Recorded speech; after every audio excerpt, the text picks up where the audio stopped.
Mengapa sih kita perlu belajar kimia? Halo, welcome to Alkimia Channel.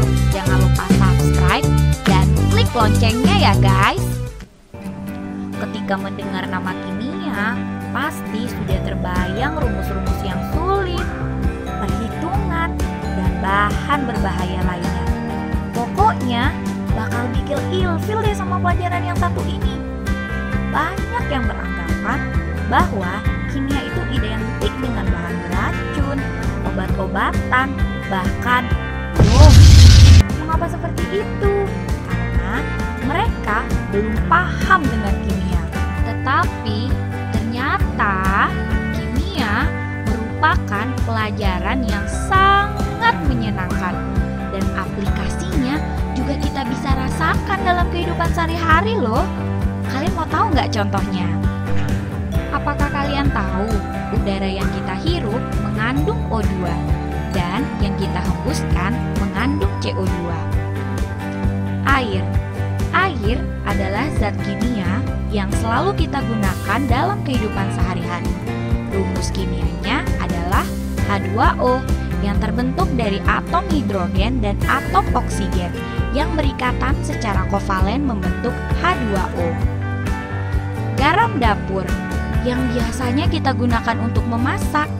Garam merupakan senyawa kimia dengan rumus NaCl.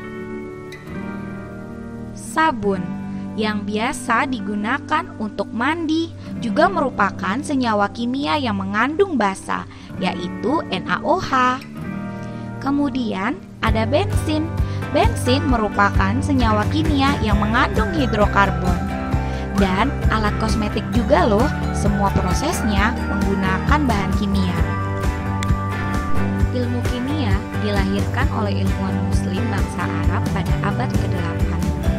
Kimia sering disebut juga sebagai central science atau ilmu pusat karena dapat menghubungkan berbagai ilmu pengetahuan lainnya. Yang pertama, bidang kedokteran. Ilmu kimia digunakan untuk mendiagnosa suatu penyakit, teknologi rekayasa genetika, dan radiologi. Dan yang kedua, ilmu farmasi dijadikan dasar dalam pembuatan obat. Yang ketiga, bidang kriminologi.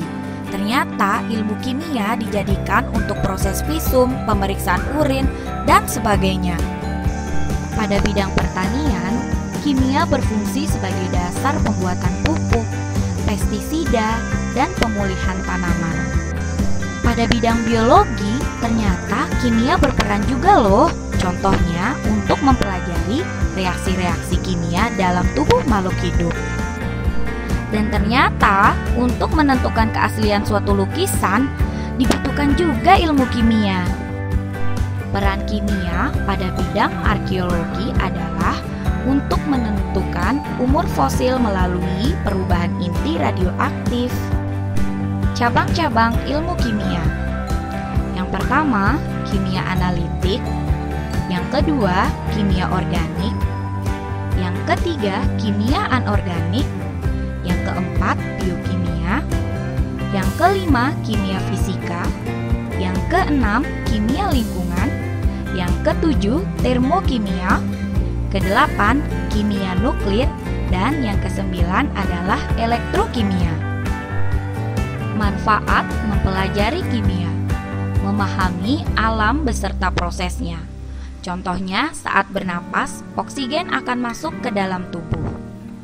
Yang kedua, memahami produk-produk yang berguna dalam kebutuhan sehari-hari. Contohnya, deterjen, sabun, obat-obatan, dan sebagainya. Yang ketiga, memahami berbagai jenis produk teknologi. Contohnya, pesawat terbang, mobil, kulkas, dan sebagainya. Dan yang keempat, memahami produk kimia yang dapat menimbulkan masalah. Contohnya DDT, CFC, unsur radioaktif, dan merkuri. Dan yang kelima, memahami bahan-bahan kimia yang beracun. Contohnya formalin,